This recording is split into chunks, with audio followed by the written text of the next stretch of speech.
ये तीसरी प्रमेय है।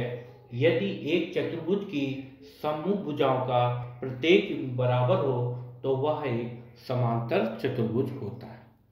अब देखिए, इस प्रमेय में आपको एक चतुर्भुज बनाना है और दिया क्या है कि उसकी सम्मुख भुजाओं का प्रत्येक युग्म बराबर है।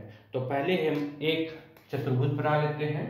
जैसे कि हम लोग ने एक ये चतुर्भुज बना लिया ABCD। आपको पता है, ज्ञात है, और जो सिद्ध करना है वो आप प्रमेय का कथन देखकर ही जान सकते हैं। तो यहाँ पर सबसे पहले हम ज्ञात है लिखेंगे। ज्ञात क्या है आपका, आप देख सकते हैं, यदि एक चतुर्भुज की सम्मुख भुजाओं का प्रत्येक युग्म बराबर हो, यानी AB जो है इसके सम्मुख DC है तो AB और DC बराबर है, और चतुर्भुज BC के सम्मुख AD है तो BC और AD बराबर है। तो यहाँ आपको दिया है कि एक चतुर्भुज ABCD है जिसमें सम्मुख भुजाओं के दोनों युग्म बराबर हैं, अर्थात AB भुजा DC के बराबर और BC भुजा AD के बराबर है। तो हम लिखेंगे चतुर्भुज ABCD में सम्मुख भुजाओं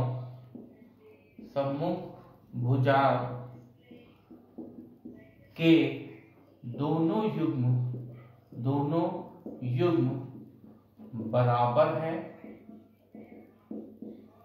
अर्थात जो आपकी AB भुजा है वो DC के बराबर है तथा BC भुजा AD के बराबर है। ये दिया है। अब इसके बाद आप लिखेंगे क्या सिद्ध करना है। तो आप प्रश्न देख के, कथन देख के पता लगा सकते हैं। यहाँ पर दिया है सिद्ध करना है कि ऐसा चतुर्भुज जिसमें सम्मुख भुजाओं के दोनों युग्म बराबर हों वह एक समांतर चतुर्भुज होता है। तो हमको सिद्ध करना है कि ABCD एक समांतर चतुर्भुज है। हमको यहाँ सिद्ध करना है कि ABCD एक समांतर चतुर्भुज है। किसी भी प्रमेय को सिद्ध करने में 4 चरण होते हैं। पहला होता है ज्ञात है, दूसरा है सिद्ध करना है, तीसरा है रचना और चौथा है उत्पत्ति यानी प्रूफ। तो सबसे पहले ज्ञात है और सिद्ध करना को प्रमेय का जो कथन है वो देखकर हम ज्ञात कर सकते हैं। जैसे कि यहाँ पर दिया है कि यदि एक चतुर्भुज की सम्मुख भुजाओं का प्रत्येक युग्म बराबर हो, तो हमने यहाँ एक चतुर्भुज बना लिया ABCD और इसमें AB के सम्मुख भुजा DC है जबकि BC के सम्मुख भुजा AD है। AB भुजा DC के बराबर है, ये दिया हुआ है क्योंकि सम्मुख भुजाओं का प्रत्येक युग्म बराबर है। तो AB भुजा DC के बराबर होगी और BC भुजा AD के बराबर होगी। अब हमको सिद्ध क्या करना है, ये भी प्रमेय के कथन में दिया है कि वह एक समांतर चतुर्भुज होता है, अर्थात हमको ये सिद्ध करना है कि ABCD एक समांतर चतुर्भुज है। हम जानते हैं कोई भी चतुर्भुज समांतर चतुर्भुज तभी होता है जबकि उसकी सम्मुख भुजाओं के प्रत्येक युग्म समांतर हो, अर्थात AB DC के समांतर हो और BC AD के समांतर हो। यदि हम किसी तरीके से दिखा दें कि AB भुजा DC के समांतर है और BC भुजा AD के समांतर है तो हम कह सकते हैं कि ये चतुर्भुज एक समांतर चतुर्भुज है। इसके लिए हम यहाँ पर रचना करेंगे। रचना के लिए हमने क्या किया, यहाँ पर विकर्ण AC खींचा।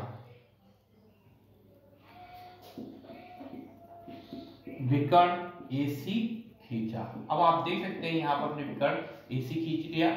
AC विकर्ण खींचने पर ये दो त्रिभुजों में विभाजित हो गया, त्रिभुज ABC तथा त्रिभुज ADC। तो हम यहाँ पर अब उत्पत्ति लिखेंगे। उत्पत्ति का मतलब प्रूफ को लिखेंगे। प्रूफ में क्या है, सबसे पहले आप देख सकते हैं दोनों त्रिभुजों में त्रिभुज ABC तथा त्रिभुज ACD में आप देख सकते हैं ध्यान से, जो AB भुजा है वो DC के बराबर है, ये दिया हुआ है कि AB भुजा DC के बराबर है, ये ज्ञात है यानी दिया है। फिर आप कह सकते हैं जो AD भुजा है, BC भुजा है वो AD के बराबर है, तो BC भुजा AD के बराबर है, ये भी दिया है। तीसरी बात, आप रचना से कह सकते हैं कि जो AC भुजा है वो दोनों त्रिभुजों में उभयनिष्ठ है। तो AC भुजा बराबर AC, ये उभयनिष्ठ है। तो आप ट्रिपल एस से यानी भुजा भुजा भुजा अभ्रेष से कह सकते हैं कि दोनों त्रिभुज सर्वांगसम है। तो ट्रिपल एस से आप कह सकते हैं कि दोनों त्रिभुज सर्वांगसम है, अर्थात त्रिभुज ABC सर्वांगसम है त्रिभुज CACDA के। यहाँ पर त्रिभुज ABC जो है वो त्रिभुज CDE के सर्वांगसम होगा। सर्वांगसम त्रिभुज की प्रॉपर्टी होती है कि संगत भुजाएं और संगत कोण बराबर होते हैं। आप देख सकते हैं कोण A कोण C के बराबर होगा, कोण B कोण D के बराबर होगा, कोण C कोण A के बराबर। यहाँ पर AB भुजा CD के बराबर होगी, जैसा कि आपको इसमें दिखाई दे रहा है। BC भुजा DA के बराबर होगी, जो दूसरे स्टेटमेंट दिखाई दे रहा है। तीसरा AC भुजा CA के बराबर होगी, ये इसमें आप देख सकते हैं। तो यहाँ पर त्रिभुज ABC त्रिभुज CDE के सर्वांगसम है। अब चूंकि ये दोनों त्रिभुज सर्वांगसम हो गए, तो आप CPCT से लिख सकते हैं। CPCT का मतलब होता है corresponding part of congruence triangle, यानी सर्वांगसम त्रिभुजों के संगत भाग। संगत भाग का मतलब संगत भुजाएं और संगत कोण। तो यहाँ पर हम ले सकते हैं कि कोण A जो होगा वो कोण C के बराबर होगा, कोण A कोण C के बराबर, और कोण C कोण A के बराबर होगा। अर्थात जब हम लिखेंगे कि जो कोण A है वो कोण C के बराबर होगा, कोण A जो है वो कोण C के बराबर होगा, अर्थात कोण BAC जो है लिख सकते हैं CPCT से कोण BAC बराबर होगा DCA के, तथा कोण इसी तरीके से हम लिख सकते हैं कोण BCA बराबर होगा कोण DAC के। तो आप देख सकते हैं क्योंकि यह कोण इस कोण के बराबर है और ये कोण इस कोण के बराबर है, ये ऐसा तभी संभव है।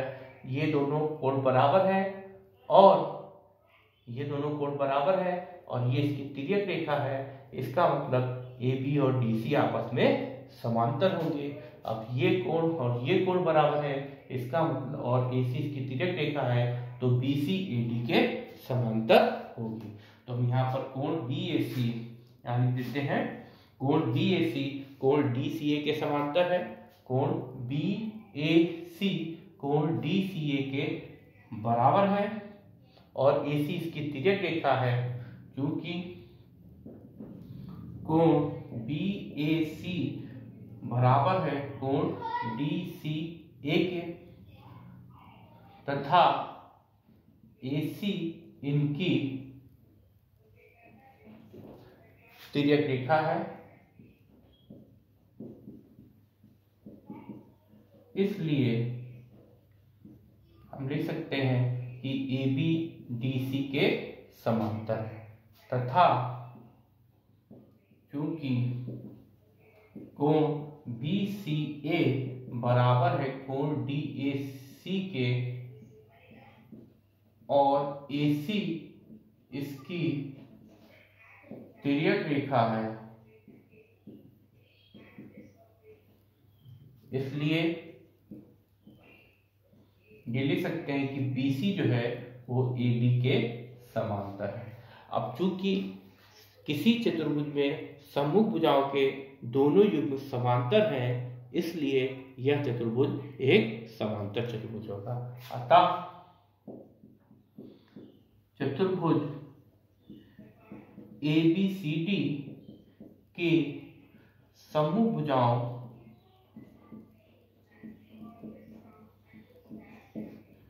के दोनों युग्म समांतर हैं, इसलिए ABCD एक समांतर चतुर्भुज है।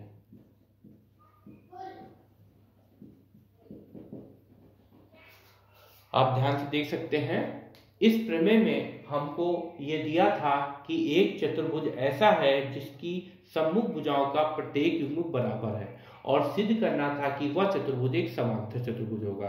तो सबसे पहले प्रश्न के कथन को देखकर हमने ये ज्ञात है और सिद्ध करना है लिखा। इसमें हमने ABCD एक चतुर्भुज बनाया जिसमें कि दिया है कि AB भुजा DC के बराबर है तथा BC भुजा AD के बराबर है।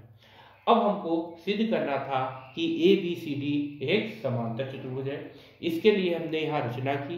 रचना में हमने AC विकर्ण खींचा जिससे AC विकर्ण से दो त्रिभुज हमको प्राप्त हुए, एक त्रिभुज ABC तथा एक त्रिभुज ACD।